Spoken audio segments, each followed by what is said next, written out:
5 meses en Islandia en un Land Rover Defender es lo que ha pasado a la pareja que nos acompaña en el podcast de hoy.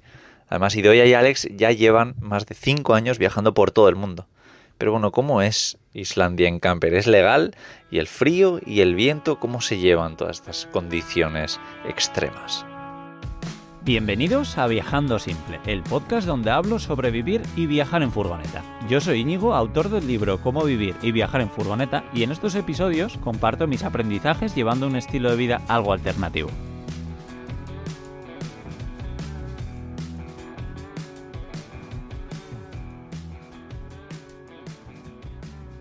Me encantó cuando estuve bastante tiempo por Noruega y un buen amigo que ha trabajado en ambos países, tanto en Noruega como en Islandia, me dijo: has hecho perfecto en ir primero a Noruega y luego a Islandia porque así te sorprenderá aún más, ¿no? Y bueno, es un país que tengo muchas ganas, pero que no es fácil. Tiene muchas cositas. Entonces, en el podcast de hoy vamos a aprovechar para hablar con dos expertos en el lugar, porque han pasado nada más y nada menos que 5 meses viajando por ahí. Eso sí, con un coche un poco en esteroides, ¿no? Un Land Rover Defender que probablemente muchos veamos como el coche para hacer esto. Pero bueno, pues me he preparado un montón de preguntas para acribillarlos y que nos cuenten un poco su experiencia por ahí, que estoy seguro de que algunas cosas os van a defraudar, o no, ya lo veremos. Pero bueno, antes deciros que en camperizando.es os ayudamos a encontrar un taller de camperización, por si queréis encontrar una buena empresa que os haga un hogar sobre ruedas totalmente completo, ya sea una pedazo de Sprinter, un Land Rover Defender, ya sea una mini camper, sea lo que sea, os podemos echar un cable y así no tenéis que volveros locos buscando las empresas que estén disponibles en vuestra zona para hacer lo que vosotros queréis hacer exactamente, sino que yo, al final, con todo el contacto que tengo con un montón de talleres, os ayudo a la búsqueda de ese mejor taller. Os mandarán un montón de presupuestos y además, bueno, pues conoceréis a diferentes empresas que hacen todo esto y así elegís la que más os convenzca y además no os cuesta nada, así que nada, creo que todos salimos ganando. En camperizando.es rellenáis ahí el formulario, ponéis qué modelo de vehículo tenéis, qué le queréis hacer, dónde estáis, aún 4 datos más y yo con eso ya me apaño. Pues venga, ahora sí, vamos a hablar con estos dos navarros que ya vais a ver que tienen una historia súper interesante que contarnos, no solo por Islandia, sino por todo el mundo. Muy buenas, Idoia, Alex, ¿qué tal? ¿Cómo estáis? Hola, muy buenas. Tengo muchas ganas de, bueno, preguntaros un montón de cosas, ya os lo he adelantado, pero si queréis, para ponernos un poquito en contexto, contarnos un poco cómo empezó vuestra vida viajera hace ya 5 años, ¿no? Si no me equivoco. Bueno, yo empecé viajando en este estilo hace ya unos pocos años más, hace 9, porque empecé a trabajar para una empresa navarra en China y estuve allí 4 años y luego me trasladaron a Namibia, en África, y ahí es cuando Idoia vino conmigo y ya van 5 años de eso. Y desde ahí, bueno, pues hemos estado en Australia también 2 años, hemos probado Islandia unos cuantos meses también y hemos viajado por el mundo un poco. Sí, ya he visto que habéis ido por Tailandia, Hong Kong, Suiza, Australia, que me hizo especial ilusión. Ya os decía antes que además estuvisteis por la zona donde estuve yo. Pero bueno, quiero hablar sobre todo en este podcast de Islandia. Pero Idoia, quiero preguntarte cómo es seguir también un poco a alguien así, alguien como Alex, ¿no? Que tiene este trabajo que le mandan pues nada más y nada menos que a Namibia, ¿no? Pues la verdad que yo nunca me hubiera imaginado que iba a tener este estilo de vida. Y no solo que lo iba a tener, sino que ahora mismo no sé qué hubiera sido de mí si no hubiera descubierto esta forma de vivir. Y pues desde que nos fuimos a Namibia la primera vez, como te digo, no conozco otra forma de ver el mundo que no sea viajando. Obviamente también hay que trabajar, pero ¿por qué no trabajar a la vez que conoces Sí, lugares nuevos, gente nueva, que tu trabajo a la vez sea una experiencia por el mundo? qué guay. Y contarme también, si queréis, un poquito a qué os habéis dedicado todos estos años viajando, porque mucha gente que normalmente, bueno, tenemos, ¿no? Porque yo en el pasado también tenía un trabajo, lo que se puede llamar normal. Yo trabajaba en una tienda de telefonía móvil y, claro, veía esto de vivir viajando como un sueño, como a qué suerte esos pocos que pueden teletrabajar. Pero si queréis contarme un poco también, no solo vuestro caso, sino seguro que habéis conocido un montón de personas que han teletrabajado por el mundo mientras viajaban, de que lo habéis hecho.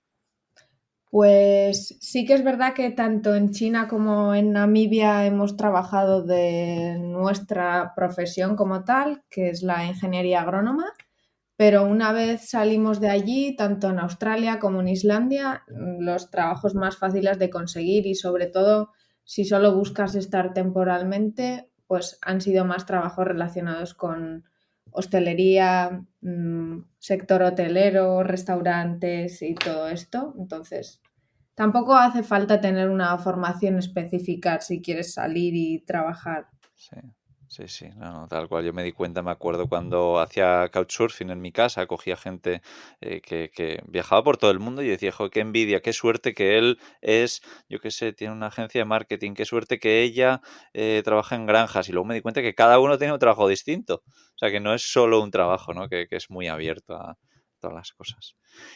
Como os decía, quiero que me contéis mucho sobre Islandia, pero ¿cómo os planteáis para empezar un viaje a Islandia y hacerlo además en un coche tan mítico y que mucha gente nos gusta tanto como es un Land Rover Defender?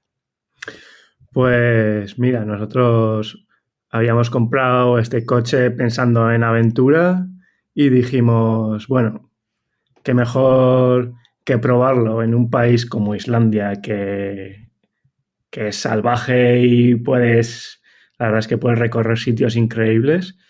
Y claro, lo bueno es que es un país en el que se gana bien y dijimos, ¿por qué no ir y estar varios meses? Y además de estar trabajando y ahorrando un poco, podemos visitar más tranquilamente pues, pues sitios increíbles, ¿no? Que hay en Islandia. Sí. ¿Y cómo es que elegisteis un Defender? Y también contarnos un poco sobre la camperización, qué es lo que tiene, qué es lo que no tiene, qué es lo que igual hubieseis hecho diferente si lo volvieseis a comprar. Pues elegimos el Defender porque desde que estuvimos en África viviendo y vimos muchos todoterrenos, tanto el Defender como el Land Cruiser, pues sí que era entre uno de esos dos. Personalmente, el estilo del Defender estéticamente nos gusta y decidimos ir a por él. Y la verdad es que llevamos una camperización bastante completa para ser un vehículo tan pequeño, porque podríamos decir que tenemos casi de todo. Tenemos frigorífico, tenemos agua, pues el grifo, la ducha, tenemos calefacción, tenemos una placa de inducción, la cama, obviamente, dentro del vehículo. O sea que va bastante completo. Qué guay, suena bastante. Y el tema del baño es algo que no has comentado. Si quieres, Idoia, cuéntanos un poquito más sobre cómo ha ido un poco este tema del baño. Bueno, baño no tenemos, obviamente no podíamos tener todo en un coche tan Claro, pequeño.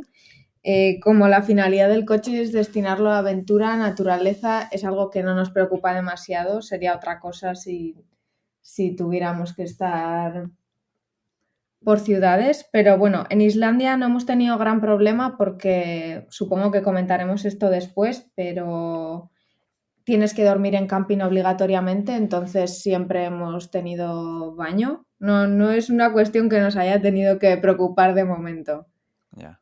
Vale. Eso es importante, la verdad es que eso creo que da mucha seguridad. Y bueno, es un coche que también, bueno, es caro, ¿no? Porque creo que todos sabemos que normalmente, aunque compres uno con muchos años y muchos kilómetros, suelen costar bastante. Pero para la gente que no tenga ni idea, ¿queréis decirnos un rango de precios que puede costar un Defender?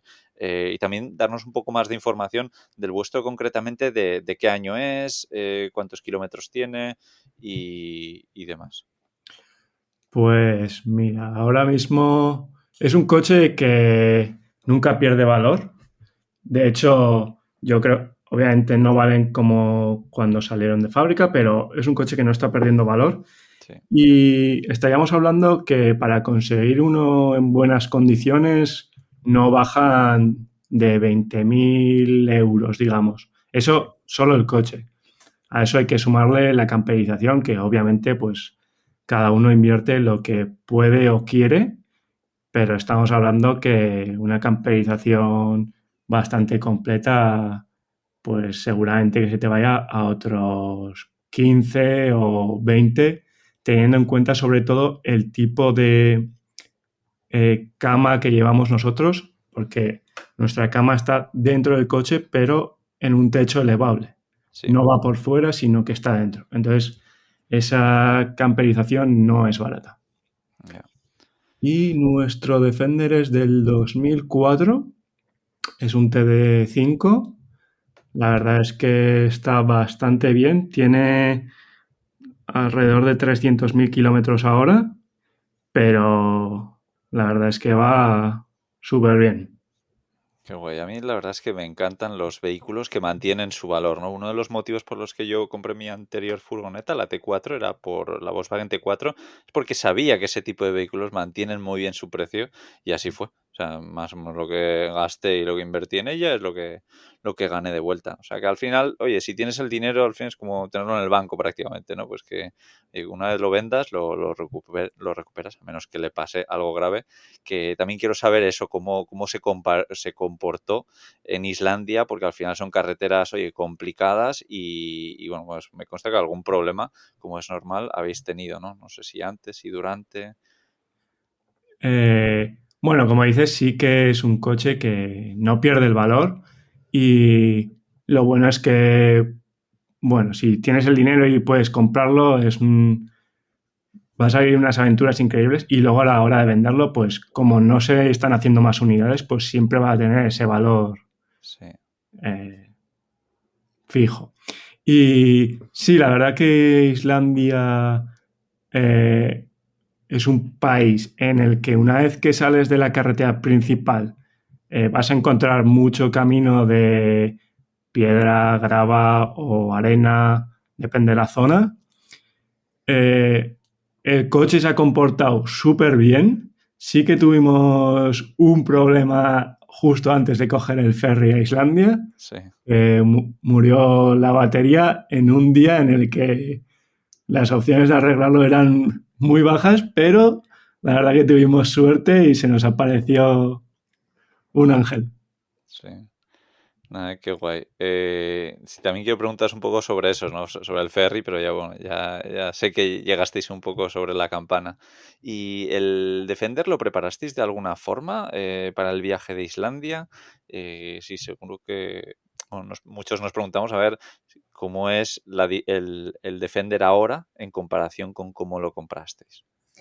El Defender lo compramos hecho, la camperización estaba hecha por un particular y la verdad es que estaba prácticamente como nosotros lo queríamos. Habíamos mirado algunos y nos gustó mucho cómo estaba, pero le hemos ido haciendo pequeñas modificaciones, todavía estamos añadiendo cosas, pero especialmente para Islandia nos aseguramos de tener unas garrafas extra para el combustible porque sabíamos que nos íbamos a querer meter por caminos, por zonas no tan turísticas y es importante tener el combustible. Y también nos hicimos con una capa extra para la tienda por el frío y sobre todo por el viento en Islandia, porque son condiciones de clima duras y nosotros siempre dormimos en la tienda, a no ser que sean unas condiciones muy extremas, siempre dormimos arriba en la tienda y esa capa nos ha venido súper bien. Ya, qué bueno. Y si hay alguien que está ahora mismo pensando en comprar un 4x4 o un Defender, ¿tenéis algún consejo para darles? Eh, bueno, diría que se asegure un poco la mecánica, si tiene un amigo o si conoce de mecánica para mirar un poco el motor. La verdad es que son coches bastante robustos, entonces a menos que le haya pasado algo grave, tema óxidos en la parte baja del coche es un modelo o un tipo de coche que sufre de eso y no sé. Yo diría también, pues, estar seguros de lo que vas a comprar. No es un coche que te vaya a dar el confort de una furgoneta. No es un coche cómodo, eso está claro, No, pero ofrece otra cosa, ¿no? Ofrece aventura. Entonces, sí es verdad que tienes que saber que, bueno, no vas a tener un gran espacio, no vas a tener comodidades, pero a cambio, pues ofrece otras cosas. Sí, sí, sí, no, al final no se puede tener todo en esta vida, ¿no? Pero me causa curiosidad si os planteasteis, en vez de comprar un Defender, si en algún momento se os pasó por la cabeza decir, oye, igual una autocaravana o una camper o un camión camperizado. eh, ¿Barajasteis alguna otra opción? sí lo hemos pensado, aunque el Defender era algo que teníamos clarísimo y todavía hay opciones que nos siguen gustando. Cuando vemos camiones, en Islandia hemos visto unos camiones que son una locura, Ya, pero yo creo que el precio de los camiones se te va de las manos. Depende de qué camión, obviamente, pero también nos gusta el Defender comparado con un camión, lo manejable que es, ¿no? Vas a cualquier parte y pasas más desapercibido, aunque el nuestro es bastante llamativo, pero...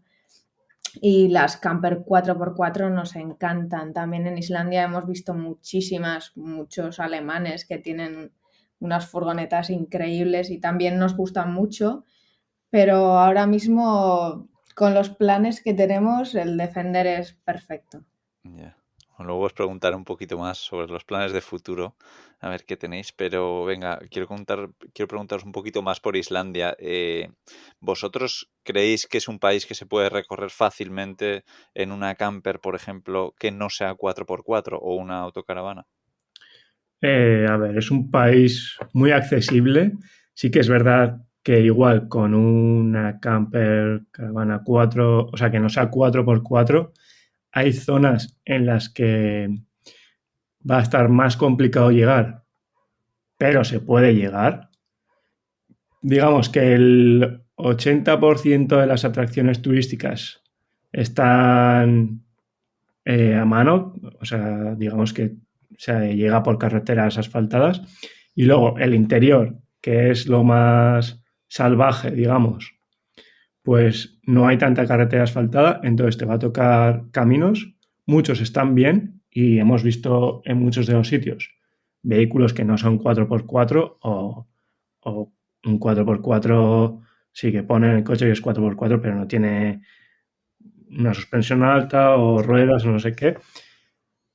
Entonces, se puede hacer, se puede hacer. Ah.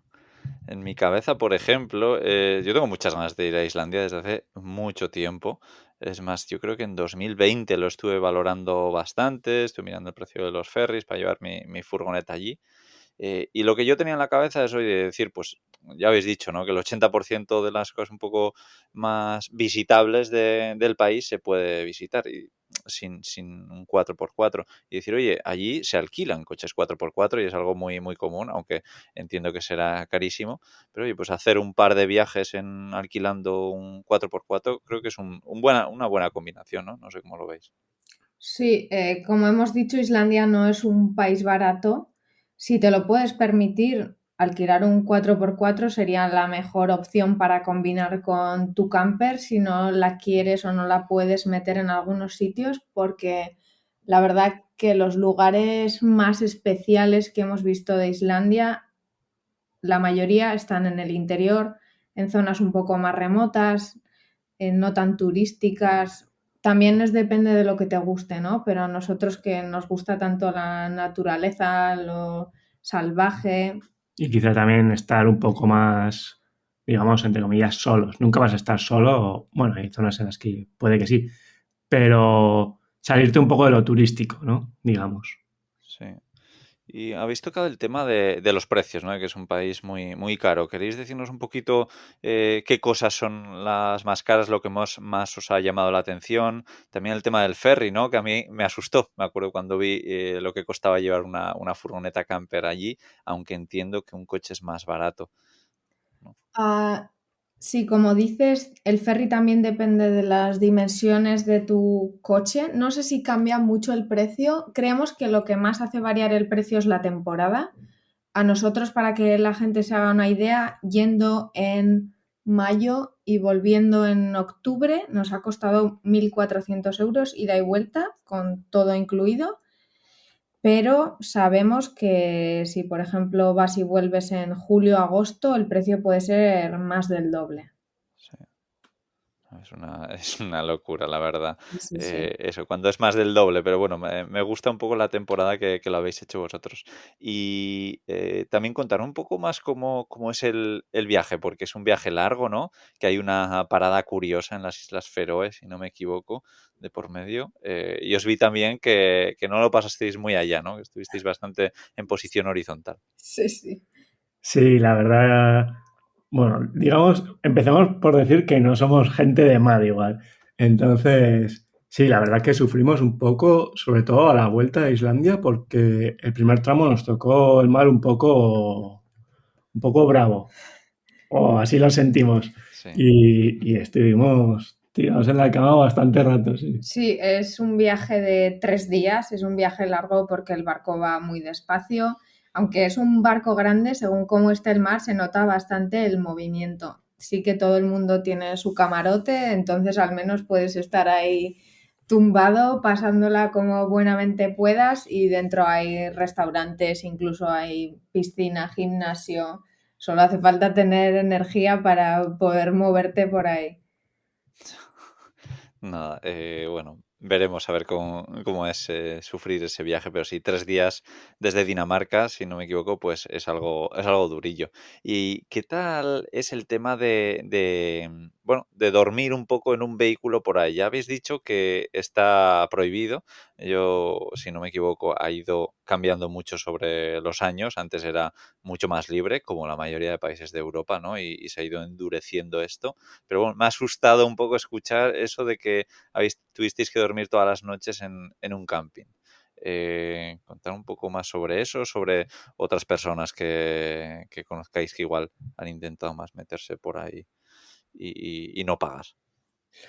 Pues sí, creemos que creo que en los últimos 5 años o algo así se ha endurecido mucho la ley en ese aspecto, porque antes, como dices, sí que eran más permisivos a la hora de dormir, digamos que en cualquier parte. Pero obviamente ahora hay que dormir en un camping, eso es lo que dice la ley. Nosotros algún día sí que hemos dormido por libre. No es algo que nos guste proclamar, ¿no? Ni incitar a la gente a hacerlo, porque al final, bueno, pues depende mucho de cómo lo hagas, ¿no? Nosotros lo hemos hecho cuando hemos creído que no vamos a molestar a nadie, cuando no vamos a dañar el ecosistema, porque hay que tener cuidado. Islandia tiene un ecosistema muy frágil en la mayoría de lugares, entonces creemos que es algo que hay que hacer, pero con muchos peros y sabiendo cuándo, ¿no? También por algo han endurecido las leyes. Sabemos que hay mucha gente que no respeta, entonces entendemos que lo hayan hecho, aunque hay cosas que no entendemos de la forma en la que lo hacen, ¿no? Siempre estamos a favor de la conservación, de la protección de la naturaleza, pero sentimos que en Islandia todo esto siempre va de la mano con sacar dinero al turista. Claro, porque tú puedes decir que tienes que dormir en un sitio pues concreto, digamos campings, pero también puedes hacer áreas gratuitas en pueblos, ciudades o en la naturaleza, ¿no? Como establecer zonas en las que Sí, puedas dormir también, pero sí. no hay. Ah. Sí, es una pena porque al final efectivamente habilitar un parking pavimentado donde, oye, pues meter ahí a todo el mundo, aunque sea pagando a un precio muy barato, porque entiendo también que los campings no serán lo más baratos en comparación con Europa, pues a mí también me parecería buena idea, ya que estás prohibiéndolo en todos los sitios. Pero bueno, pues así está pasando en muchos lugares del mundo. Como habéis mencionado, Australia, por ejemplo, pues yo me acuerdo cuando estuve era lo más libre del mundo y ahora mucha gente que viene de ahí me dice, joder, Íñigo, no sabes cómo ha cambiado Australia de cuando estuviste tú, ¿no? Y me da mucha pena. Pero bueno, es lo que nos está tocando vivir. Y eso, contar un poco más sobre los campings allí, cómo son, qué precio tienen, qué estabais aprovechando, os estabais conectando a la corriente todos los días allí, porque además habéis mencionado que teníais inducción en el coche, así que necesitaríais bastante electricidad, ¿no? Pues bueno, digamos que los camping no son baratos, rondan los 15 euros por persona a la noche, por lo menos, más algo más por el coche. Eh, y aparte va la electricidad. O sea, nunca viene incluida en ese precio. Incluso en algunos tienes que pagar un extra si quieres ducharte. O sea, digamos que barato no es. Pero hay una forma de hacerlo más barato, ya que existe una tarjeta que incluye varios campings alrededor de Islandia y pagas, si no recuerdo mal, eran 180 euros y tienes 28 noches incluidas. Ah, Entonces, está muy bien porque para un viaje que alguien vaya a ir incluso 3 semanas bueno, 28 días, tienes más o menos campings alrededor de toda la isla y vas a ir, o sea, a la que pases 6 7 noches en esos campings ya te merece haber pagado esa tarjeta. Entonces nosotros eh, compramos una de esas tarjetas y hemos ido gastando días ahí. Y con respecto a la electricidad, nunca nos hemos tenido que conectar porque llevamos placas y tenemos además una batería extra, entonces en ese sentido tenemos energía más que de sobra. Todavía nunca nos ha tocado conectarnos en ninguna parte, por suerte. vale, qué guay. O sea que tenéis un buen sistema eléctrico. Nada, Sí. pues me ha gustado mucho esto que nos has contado del tema de los campings, de esta tarjeta para 28 días, me lo apunto. Y respecto a épocas, ¿cuándo recomendaríais visitar Islandia? Ya que además vosotros habéis estado, bueno, entiendo que creo que son la mayoría de meses un poco que se puede ir a ir a Islandia en un vehículo, ¿no? Porque el resto del invierno entiendo que será ya muy, muy complicado. ¿Cómo lo veis? Sí, de hecho, el ferry solamente opera desde... ¿Cuándo empieza? Me parece que es mayo, o sea, perdona, abril. De abril a noviembre. En Ah, noviembre ya paran. Entonces, para ir con tu propio coche tiene que ser dentro de ese rango. Y la mejor época depende también de lo que busques, como en todas partes.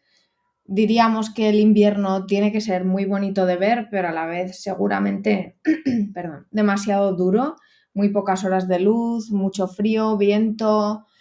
Entonces, diríamos que a no ser que sea un extra porque ya lo has visto en verano o en una época de mejor tiempo y quieras verlo en invierno, nosotros en principio evitaríamos el invierno. En verano obviamente es la temporada alta, hay más gente, todo es más caro y diríamos que el buen tiempo tampoco está asegurado porque nosotros acabamos de venir de pasar ahí todo el verano y tampoco hemos tenido un tiempazo si se compara con los meses de mayo o septiembre. Entonces, si tuviéramos que quedarnos con unas fechas, elegiríamos más bien mayo, junio o septiembre, porque el clima es parecido. En septiembre incluso tienes posibilidad de ver auroras, nosotros las hemos visto y hay un poco menos de gente, puede que los precios sean un poco más bajos. qué bueno.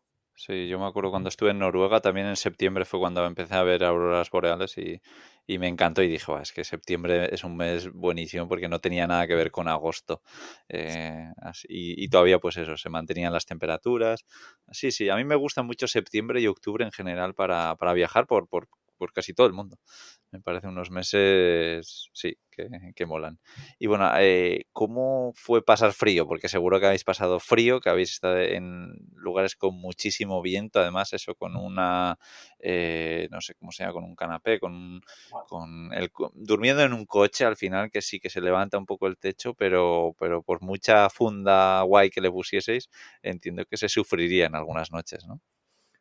Sí, para que te hagas una idea, hemos estado desde mediados de mayo hasta mediados de octubre y todas nuestras escapadas no nos hemos quitado el abrigo de encima. O sea que ni siquiera en verano hace calor. Puede tocarte algún día un poco más cálido, así, pero siempre con la cazadora a mano. La verdad es que frío no hemos llegado a pasar porque nos llevamos sacos de dormir y edredón. O sea, íbamos preparados para lo que podía ser. Ya. Teníamos en mente que no iba a hacer calor, entonces fuimos bien preparados para, incluso siendo verano, que la sensación fuera de invierno para nosotros. Ya. Bueno, yo además, vosotros, si no me equivoco, sois de Iruña, sois de Pamplona, un sitio donde yo he ido mucho y siendo de Euskadi, yendo ahí incluso en verano y decir a las fiestas por ahí de noche y decir, joder, qué frío hace aquí y volver diciendo, esto es una locura que sea julio, que sea agosto y así, o sea que estáis acostumbrados a esas temperaturas, pero entiendo que teníais calefacción en el coche. Que aun siendo de Iruña, de Pamplona, supuestamente estábamos acostumbrados, pero es verdad que los últimos 5 años hemos estado viviendo en un casi verano permanente por haber estado en Australia, en Namibia, entonces estábamos ya muy desentrenados en el frío. Y perdona, ¿cuál era tu pregunta? Si teníais calefacción en el coche o si teníais algún método para calentarlo. Sí, tenemos calefacción. Funciona con diésel y hay que decir también para la gente que quiera visitar Islandia que el diésel y la gasolina son bastante caros en Islandia. Entonces, entre lo preparados que íbamos y el precio del diésel, hemos intentado evitar usar la calefacción. Algún día la hemos puesto, pero por suerte no la hemos necesitado gracias a ir bien preparados. Sí, no, un buen saco la verdad es que cambia todo y además hoy en día te puedes encontrar sacos increíbles. ¿Y cómo estaba el tema de las carreteras? Seguro que os encontrasteis carreteras cerradas o zonas inaccesibles, ya os he visto también pasando por incluso cascadas con el coche. ¿Cómo ha sido esto? ¿Y os habéis quedado atascados en algún momento? Bueno, digamos que la carretera principal, que es la que rodea toda la isla, está abierta durante todo el año, excepto cuando hay una climatología muy adversa y puede que cierren tramos de esa carretera o algún accidente, digamos. Pero una vez que sales de esa carretera principal que es de asfalto y te metes un poco hacia el interior, ahí es cuando viene lo complicado. Por ejemplo, lo que llaman las Highlands, las tierras altas, solo están abiertas cierto tiempo, creo que desde mediados de junio hasta finales de septiembre más o menos, depende de cómo esté el tema de la nieve. Y ahí es donde te puedes encontrar más dificultades, porque como dices, nos ha tocado pasar ríos, pasar alguna cascada. Sí, recomendamos que la gente siempre mire o consulte tanto con los rangers de la zona, también tienen aplicaciones en el teléfono en las que puedes ver si las carreteras están abiertas, cómo están los ríos, sobre todo en zonas en las que hay cruces de río, es muy importante saber qué te vas a encontrar porque hablamos con una ranger en una zona en concreto que nos dijo que a la semana al menos un coche tenían que rescatar del río. Porque la gente a veces ha leído información desactualizada que dice que es fácil pasar, pero depende muchísimo de las lluvias, de la temperatura que haya hecho y cuántos estén derritiendo también el hielo en los glaciares. Puede cambiar muchísimo y puede llegar a ser peligroso si no te informas. Ya, claro. Sí que he visto que muchas veces al veros a vosotros con un Defender, que otras furgonetas, otros vehículos, esperaban a que pasaseis vosotros, ¿no? Para decir, para ver un poco el panorama como estaba. ¿Hay algunos consejos que nos podáis dar para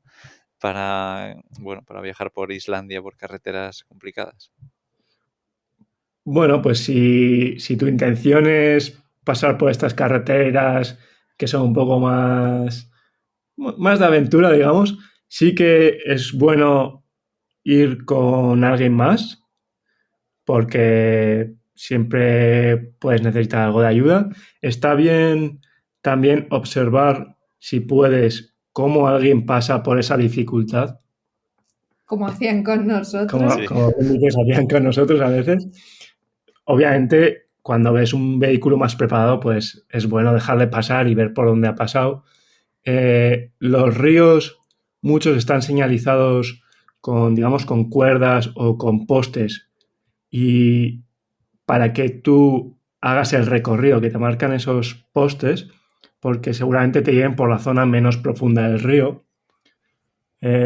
Sobre todo preguntar a la gente local en bares o cafeterías que están en la carretera justo antes de la zona un poco más técnica, pues te pueden decir, mira, pues cruza el río por la izquierda, por la derecha, es mejor esta carretera que esta otra. Nosotros nos basamos mucho en lo que nos dice la gente también. Claro, importante. Nada, buenísimo, chicos. Creo que nos habéis dado un montón de consejos para nuestro futuro viaje por Islandia. Hablo en general por todos los que estén escuchando este episodio, que seguro que muchos soñamos con esto, ¿no? Y nada, os seguiremos la pista. Bueno, los podéis encontrar en Instagram, por ejemplo, como Idoia y Alex, todo junto. Dejaremos en las notas del episodio un artículo donde ahí tendréis el enlace para que veáis todas sus aventuras por Islandia, y no solo por Islandia, porque ya digo que son viajeros de verdad, que bueno, que habéis viajado por un montón de sitios de Asia y bueno, por medio mundo más, ¿no? Como nos habéis dicho. Así que nada, un verdadero placer. Espero que coincidamos por Euskadi o por algún sitio pronto. Muchas gracias. Os mando un abrazo. Muchísimas gracias. Un abrazo. Un abrazo, chao.